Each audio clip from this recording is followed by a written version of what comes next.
Hallelujah hallelujah hallelujah. Hallelujah. ध्यान से देख रहे हैं आप, प्रभु का चेहरा देखते हैं, क्या इसमें गुस्सा नजर आता है?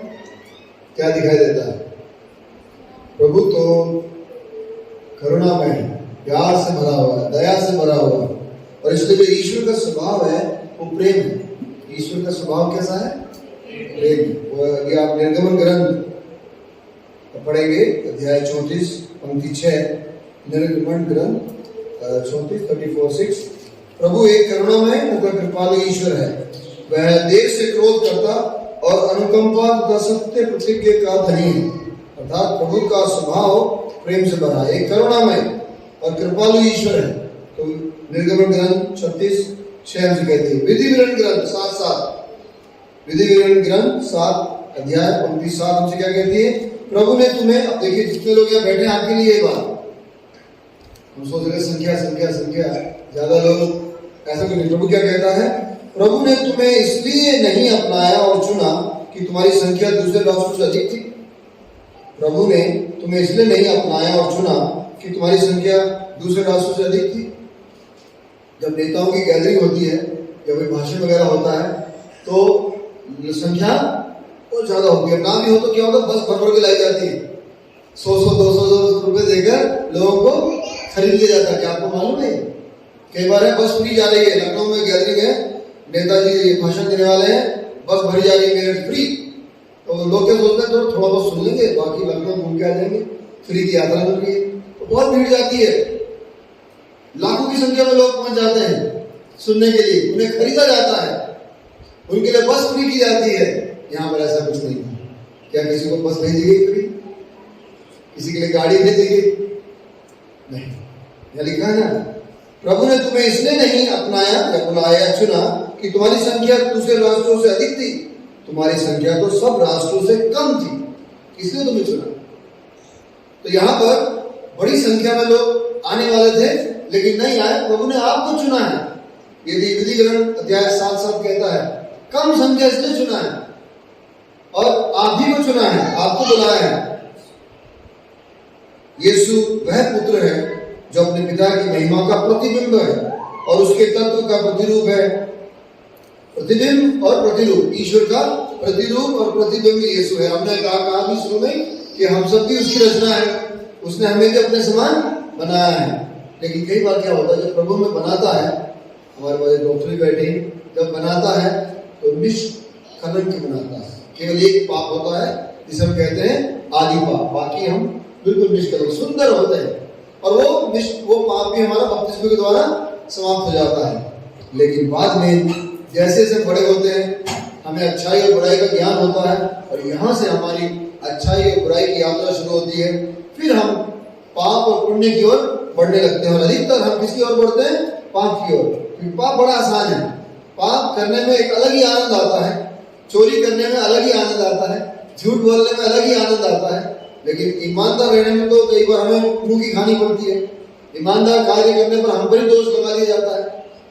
कहते हैं नेकी करो और भाड़ में जा, मतलब आप किसी की नेकी करो कुएं में डाल, और फिर कुएं में डाल दो, सत्यानाश है।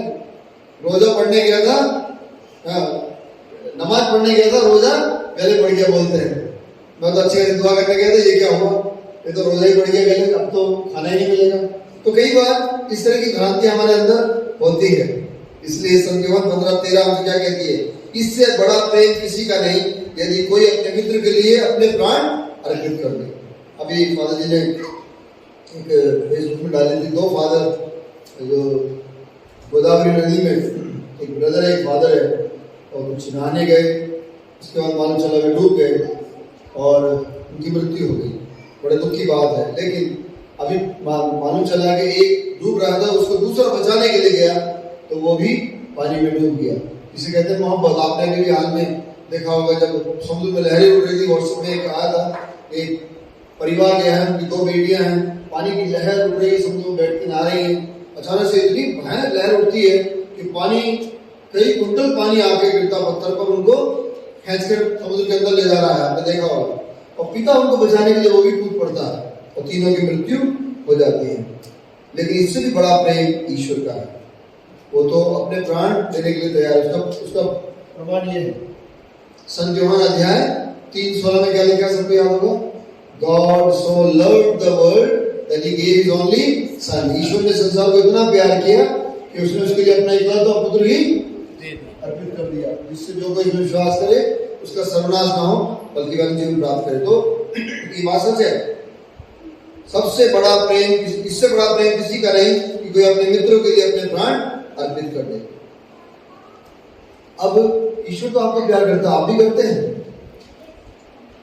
एक घटना है छोटी सी बच्ची की, बहुत छोटी लड़की, शायद 5 साल की लड़की है, 5 साढ़े 5 साल की लड़की है। ये घटना साउथ की है, केरला की। मुझे एक फादर ने बताई थी, सच्ची घटना बताई है। मैं जब नागपुर में था वहां मैंने सुना, बताया कि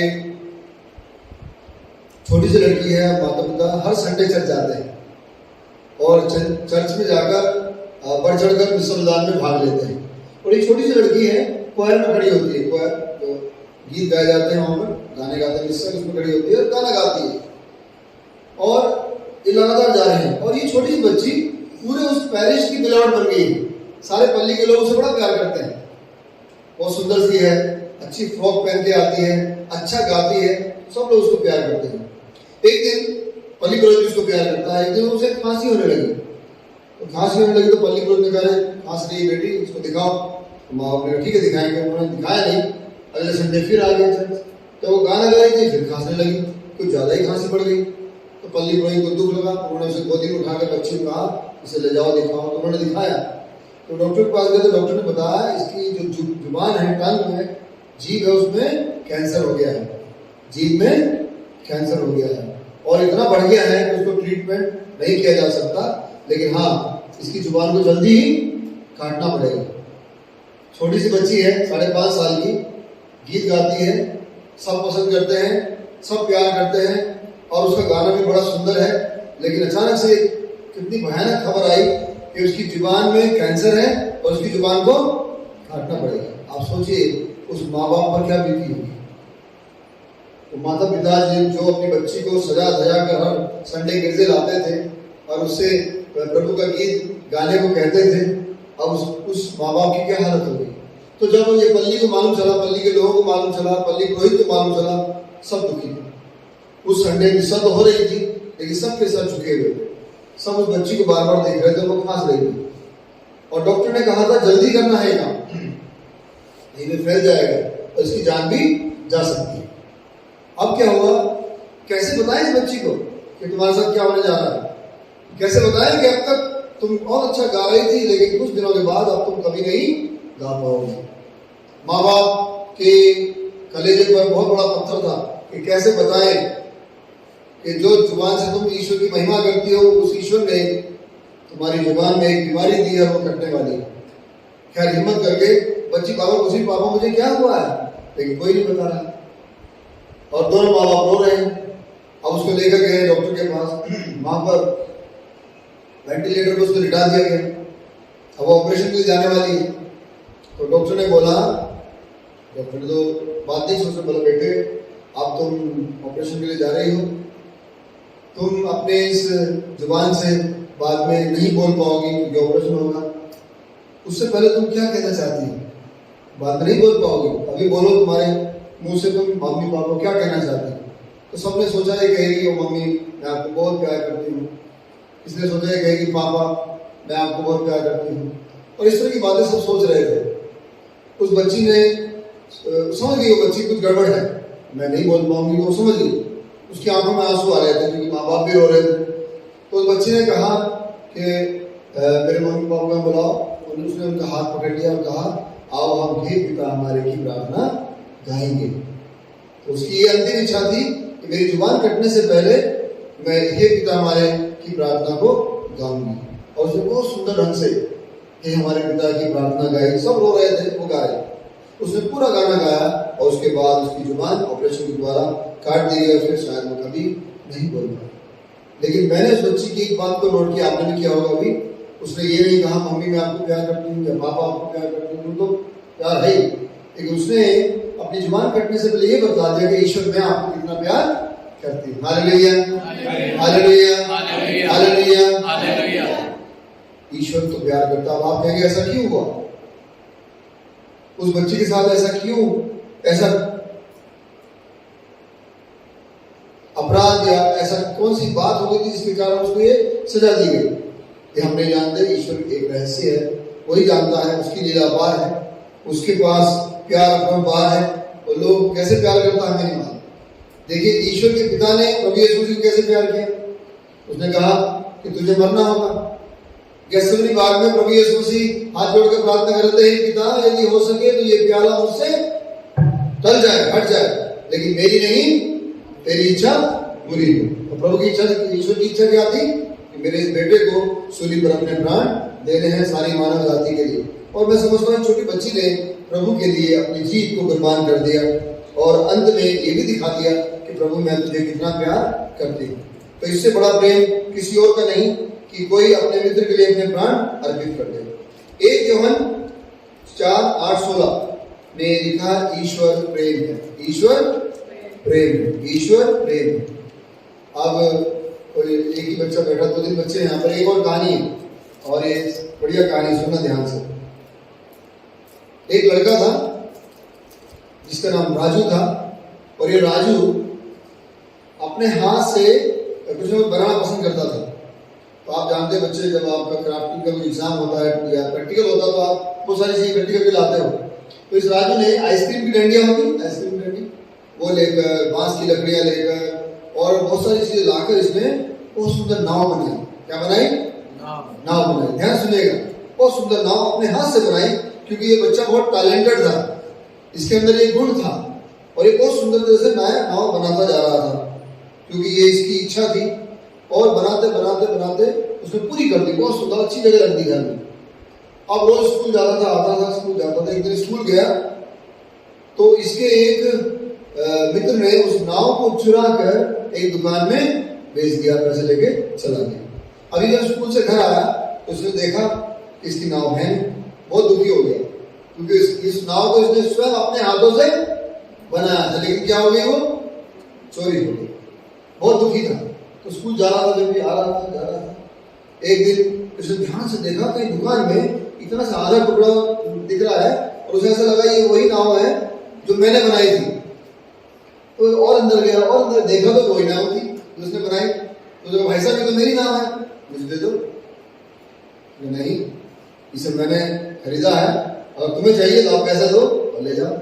कमाल की बात है, मैंने खुद बनाई, अपने हाथों से बनाई, और आज मुझसे कह रहा है कि तुम्हें चाहिए तो पैसा दो। तो इस लड़के ने पैसे देकर उस नाव को दोबारा से हासिल कर लिया और घर में ले आया। Hallelujah, hallelujah. अब प्रभु यीशु मसीह भी कुछ ऐसा ही है। हमारे प्रभु ने आप सबको अपने हाथों से बनाया है, अपने हाथों से बनाया, अपने हाथों से बनाया, बनाया, प्यार किया, सब कुछ दिया, लेकिन फिर भी हम खो गए, हम भटक गए, हम दूर चले गए। पाप के कारण, गुस्से के कारण, नशे के कारण, बुरी आदतों के कारण हम उससे दूर चले गए। और किसने खरीद लिया? शैतान ने खरीद लिया हमें। किसने खरीद लिया? शैतान ने। कैसे? शैतान ने खरीद लिया। घर में कई बार बुरी आदतें हो जाती हैं। मैं जानता हूँ, मेरे कई पल्ली में कई लोग हैं जो शराब के आदी हैं, शराब छोड़ते नहीं। मैं उनके घर में एक दिन प्रार्थना करने गया तो मेरे सामने ही मामला शुरू हो रहा था। मुझे देखते ही बोतल भी गिर गई और गिलास भी गिर गया। अरे बाप रे, क्या नुकसान हो गया बाबा जी, और नुकसान हो गया, इतना महंगा लाया था, नुकसान हो गया। उनका सारा वो इतना घबरा गए, सब कुछ गिर गया। तो मैंने कहा जो भी हुआ अच्छा हुआ। इतनी भयंकर आदत इसकी लत, क्योंकि उन्होंने फादर जी उसके बाद घुटने टेककर आज के बाद नहीं करो, मेरे पैर पकड़ लिए और अपने कान पकड़ लिए। तो मैंने कहा ठीक है, मैं दुआ करी बड़े अच्छे से, खूब दुआ करके मैं आया। और अगले दिन उनकी वाइफ आ गई, फादर जी सत्यानाश, फिर से वही काम हो रहा। शैतान ने खरीद लिया है, शैतान ने खरीद लिया है, शैतान ने खरीद लिया है। जैसे इस बच्चे की नाव इसने बड़े प्यार से बनाई राजू ने, और लेकिन ये चोरी हो गई, किसी ने बेच दी। बाद में इसको कहाँ मिली? दुकान में। और जब अपनी नाव को लेने गया तो हाँ भाई पैसे दो। तो वैसे ही यीशु मसीह ने हम सबको बनाया, अच्छा बनाया, लेकिन हम भटक गए, पाप के कारण दूर चले गए। अब वही यीशु हमको वापस लेना चाहता है। शैतान क्या कहता? नहीं, मैं ले लूंगा। उन्होंने कहा ठीक है, मैं लेके रहूंगा, मैं अपनी जान दे के दूंगा चाहे, लेकिन मैं इनको वापस। तो वही प्रभु ने किया। क्या किया? अपने प्राण दे दिए। तो उन्होंने प्राण यूं ही नहीं दिए, प्राण आपके मेरे लिए दिए ताकि हमें नया जीवन मिल सके। Hallelujah, hallelujah, hallelujah. तो प्रभु ने हमें 2 बार खरीदा है, याद रखिए, 2 बार। एक बार तो हमें बनाया अपनी मेहनत से, और फिर हम भटक गए पाप के कारण, तो उसने अपनी जान देकर फिर से हमें खरीद लिया, फिर से हमें खरीद लिया। हमारा प्रभु हमें पाप की अवस्था में देखना ही नहीं चाहता है, वो तो हमें वापस लाना चाहता है। ये राजू की कहानी याद रखिएगा, हमारा भी कुछ ऐसा ही हाल है, हमारा भी कुछ ऐसा ही हाल है। हमें प्रभु ने बहुत सुंदर बनाया क्योंकि उसका इंटरेस्ट था, उसने हमारे अंदर सुंदरता की कोई कमी नहीं छोड़ी।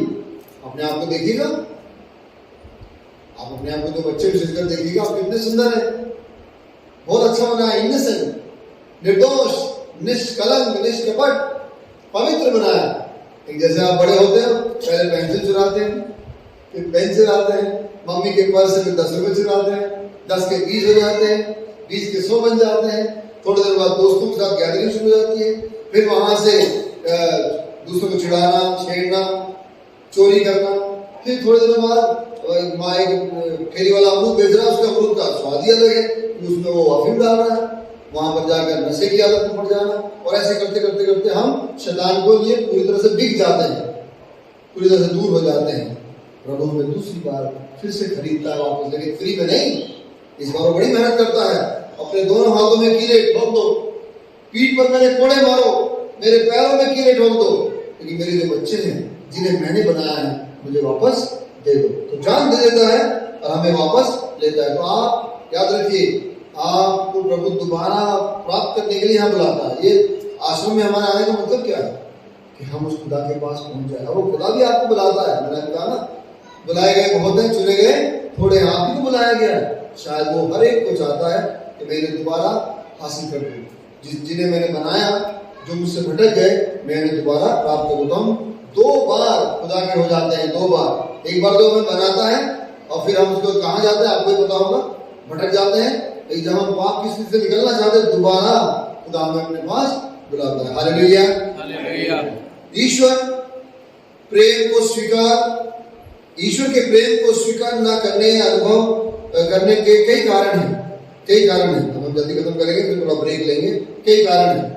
ईश्वर के बारे में हमारी गलत धारणा है, और हमारे शिक्षक क्या बताते हैं, अक्सर जब टीचर होते हैं, मम्मी भी कई बार डांटती है, होमवर्क करो नहीं तो ईश्वर तुम्हें दंड देगा, बोलते हैं ना। कई बार हम भी बोलते हैं, अरे यार गलत काम मत करो नहीं तो ईश्वर तुम्हारी खाल उतार देगा।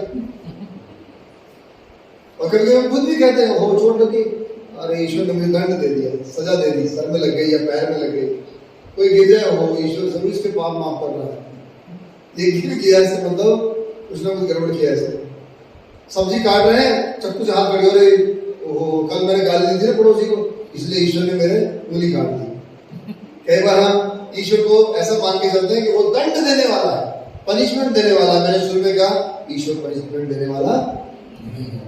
हमारे अंदर जो हमारे विचार है वो नकारात्मक है। ईश्वर को कभी भी क्रोधित मत देखे ना, एंग्री गॉड सुना होगा आपने, एंग्री गॉड, गलत। क्या ईश्वर कभी एंग्री हो सकता है? नहीं हो सकता है। हाँ, वो हमको बदलने के लिए बहुत कुछ करेगा। पुराने व्यवस्था में आपने देखा होगा, नोआ के द्वारा क्या किया, जल पड़ने के द्वारा पूरा उसकी सुंदर रचना को उसने समाप्त कर दिया, पूरा पानी में डुबो दिया।